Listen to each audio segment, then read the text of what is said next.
आदाब, नमस्कार, अस्सलाम वालेकुम नाजरीन। पल पल न्यूज़ के न्यूज़ रूम से मैं हूं आपके साथ नदीम अकरम।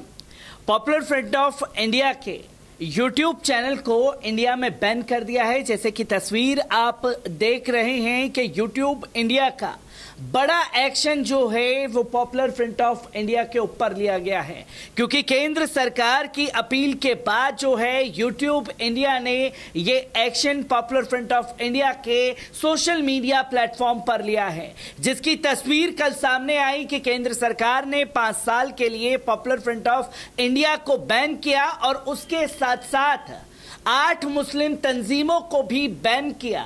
जिसके बाद जो है लगातार लोग सवाल कर रहे हैं कि तंजीम को बैन करने का अधिकार जो है वो सरकार के पास नहीं है, ये अपनी जो पावर है उसका गलत तरीके से इस्तेमाल कर रही है। तमाम लोगों ने इसके ऊपर सवाल खड़े किए हैं, पर उसके साथ साथ सिर्फ यूट्यूब चैनल ही नहीं, इसके साथ साथ ट्विटर पेज को भी पॉपुलर फ्रंट ऑफ इंडिया के बैन कर दिया गया है, जो कि आप तस्वीर में साफ तौर पर देख रहे हैं। क्योंकि अब तमाम सोशल मीडिया प्लेटफॉर्म को पॉपुलर फ्रंट ऑफ इंडिया के बैन किया जा रहा है, जिसकी तस्वीर लोगों के सामने आई है। तो वहीं कुछ लोग लगातार इस पर सवाल भी खड़े कर रहे हैं, जिसमें एक ट्विटर यूजर शादाब ने बैन की तस्वीर जब सामने आई तो उसने लिखा, चलो सही है, अब जो हिंदू राष्ट्र की मांग करते हैं हमारे धर्मनिरपेक्षता भारत में, उन पर बैन कब लगेगा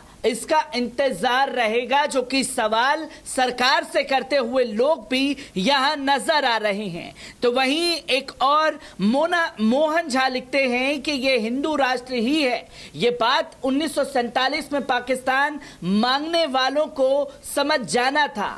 तुम्हें तकलीफ है अपने मुल्क जाओ जहां इस्लामिक रूल है।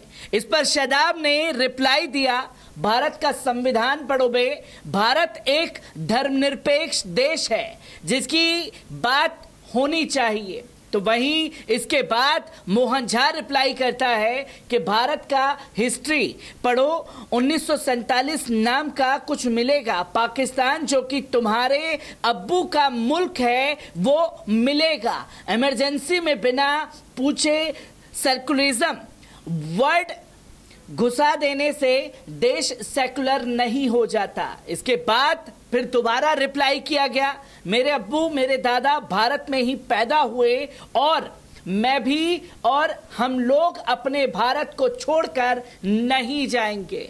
ये हर एक भारतीय मुसलमान का जवाब उन लोगों के लिए है जो लगातार पॉपुलर फ्रंट ऑफ इंडिया के बहाने हिंदू मुस्लिम करने की कोशिश की गई, जिसकी तस्वीर लोगों के सामने है कि किस तरीके से मुसलमानों के लिए नफरत बोई गई है दिलों में लोगों के, जो कि अब सोशल मीडिया प्लेटफॉर्म पर साफ तौर पर देखने को मिल रहा है। इसी के साथ साथ आपको बता दें कि पूरी तरीके से चप्पे चप्पे पर, खासतौर पर दिल्ली में हाई अलर्ट जारी है, जहां चप्पे चप्पे पर पुलिस तैनात कर दी गई है। क्योंकि कल 5 साल का बैन लगाने का पॉपुलर फ्रंट ऑफ इंडिया पर ऐलान हुआ, उसके बाद जगह जगह शाहीन बाग में 2 महीने तक के लिए धारा 144 लागू कर दी गई है। समय समय पर मार्च जो है वो करते हुए, ड्रिल मार्च करते हुए नजर आ रहे हैं पुलिस ऑफिसर्स, जिसकी तस्वीर लोगों के सामने लगातार आ रही है। तो वहीं कल पॉपुलर फ्रंट ऑफ इंडिया के ऑफिस के बाहर तमाम मीडिया का हुजूम जो है वो देखने को मिला, और उसके साथ साथ पॉपुलर फ्रंट ऑफ इंडिया पर जैसे ही बैन की खबर आई तो लोगों ने खुद ही उनके बोर्ड को उठा करके साइड कर दिया, जिसकी तस्वीर देश भर से सामने आई है। आपको बता दें कि केंद्र सरकार ने बुधवार को पॉपुलर फ्रंट ऑफ इंडिया यानी पीएफआई को 5 साल के लिए बैन कर दिया। पीएफआई के अलावा 8 और संगठनों पर कार्रवाई करते हुए गृह मंत्रालय ने नोटिस जारी किया। बुधवार को हुई इस कार्रवाई के बाद Delhi police high alert mode पर है। पुलिस ने दिल्ली के सेंसिटिव जोन को 3 हिस्सों में बांट दिया है, रेड, येलो और ऑरेंज जोन, जहां पर बवाल होने का खतरा है। वहां पर रेड येलो ऑरेंज रेंज में बांट दिया गया है उस जगह को, क्योंकि कानून व्यवस्था बनाए रखने के लिए कई जिलों के पुलिस आयुक्त, डीसीपी भी स्थिति का लगातार जायजा ले रहे हैं। जहां नॉर्थ दिल्ली के डीसीपी संजय कुमार ने बताया कि 2020 में जिस जगह दंगे हुए थे वहां समुदायों की मिश्रित आबादी है। यहीं से पीएफआई से जुड़े 5 लोगों को अरेस्ट किया गया था। कुमार ने बताया कि हम किसी भी स्थिति से निपटने के लिए तैयार हैं। ये एरिया एक्टिव येलो, ऑरेंज और रेड प्रोजेक्ट के तहत काम कर रहा है। पुलिस ने ये मॉक ड्रिल की और किसी भी आपदा स्थिति से निपटने के लिए बनाई गई येलो प्रोजेक्ट का मुआयना किया है।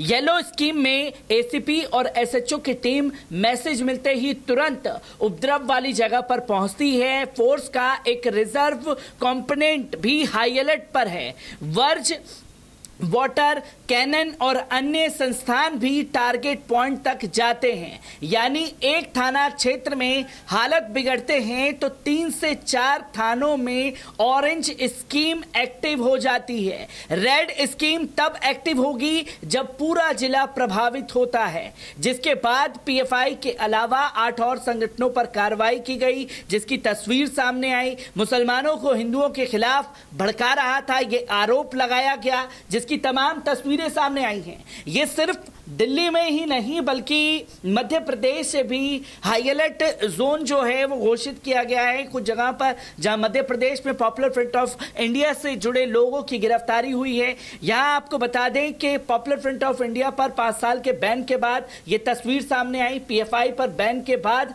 मध्य प्रदेश में हाई अलर्ट जारी किया गया है। अब प्रदेश में पुलिस बल को सतर्कता रखने को कहा गया है, जिसमें कुछ जिलों में सबसे ज्यादा सावधानी बरतने के निर्देश दिए गए हैं।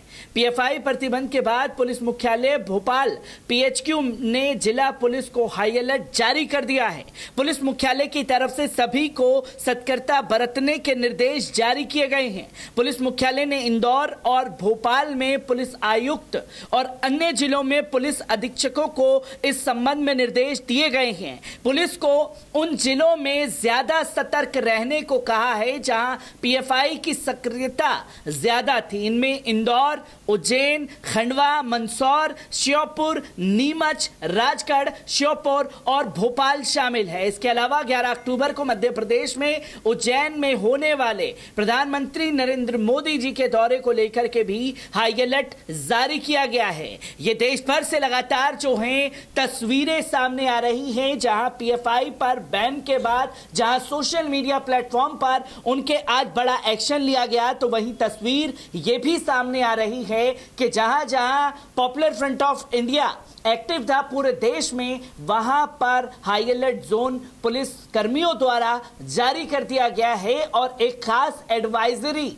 दी गई है पुलिस वालों को कि अगर किसी भी तरीके से कुछ भी होता है तो तुरंत एक्शन मोड में तमाम चीजों को रोकने की कोशिश करनी है। चप्पे चप्पे पर बैन के बाद जो है पुलिस तैनात कर दी गई है। हर एक अपडेट जो है आप लोगों के साथ साझा करता रहूंगा। दीजिए इजाजत, शुक्रिया।